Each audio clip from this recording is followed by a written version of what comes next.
कभी कभी हमारे पास रखी चीजें बस चीजें नहीं होती। कुछ खिलौने सिर्फ खेलने के लिए नहीं होते, बल्कि किसी अंधेरे रहस्य का हिस्सा होते हैं। मेरा नाम मित है और ये कहानी मेरी जिंदगी की सबसे भयावह घटना है। बात कुछ साल पहले की है, जब मैं अपने पुराने घर में रहने गया था।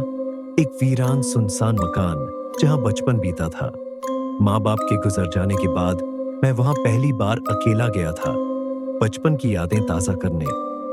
पर मुझे क्या पता था कि कुछ यादें भुला देना ही बेहतर होता है। घर की सफाई करते वक्त मुझे एक पुराना खिलौना मिला, एक बंदर जो हाथ में छोटे छोटे झांझर पकड़े हुए था।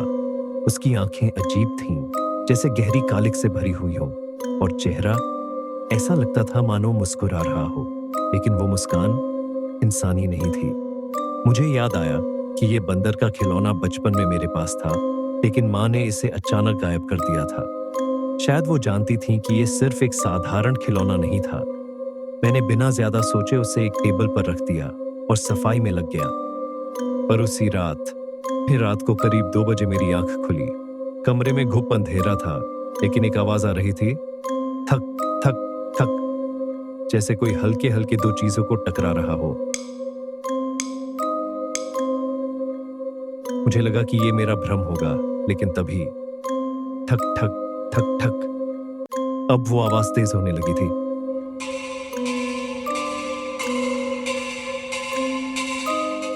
मुझे एहसास हुआ कि ये वही झांझर की आवाज थी। मैंने कांपते हुए अपना मोबाइल टॉर्च जलाया और टेबल की ओर देखा। वो बंदर अपने आप बज रहा था।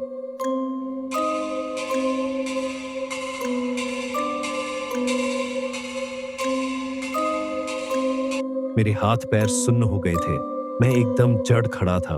तभी फोन बजा। अजनबी नंबर से कॉल था। मैंने कांपते हाथों से फोन उठाया। हेलो। उधर से सिर्फ एक धीमी फुसफुसाहट आई। वो बजा तो मौत आएगी। मेरा दिल जोर जोर से धड़कने लगा। तभी बंदर के झांझर एक आखिरी बार जोर से बजे और उसी वक्त बाहर से किसी के चीखने की आवाज आई। मैं हड़बड़ाकर बाहर दौड़ा। मेरे पड़ोसी अंकल सड़क पर गिरे पड़े थे। उनके चेहरे पर खून था और उनकी आंखें डर से फटी हुई थीं, जैसे उन्होंने कुछ बहुत भयानक देखा हो। उसी रात वो मर गए। डॉक्टर बोले कि दिल का दौरा पड़ा था, पर मैं जानता था ये संयोग नहीं था। उसके बाद मैंने बंदर के खिलौने को नदी में फेंक दिया और वो घर हमेशा के लिए छोड़ दिया। लेकिन कहानी यहीं खत्म नहीं हुई। कुछ दिनों बाद मेरे दोस्त अजय का फोन आया।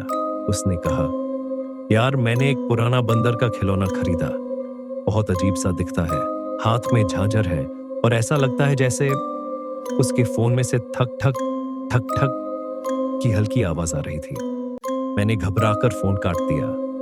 मुझे नहीं पता अजय जिंदा है या नहीं, लेकिन एक बात मैं जानता हूं, वो बंदर किसी और को मिल गया है और अब अगली मौत उसकी होगी, जिसने इसकी झांझर की आवाज सुनी है। अगर आपको ये कहानी पसंद आई तो लाइक करें, शेयर करें और मेरे चैनल को सब्सक्राइब करें, ताकि मैं आपके लिए और भी डरावनी और रहस्यमयी कहानियां लाता रहूं। अगली कहानी में फिर मिलते हैं, लेकिन याद रखना, कहीं वो बंदर तुम्हारे पास तो नहीं।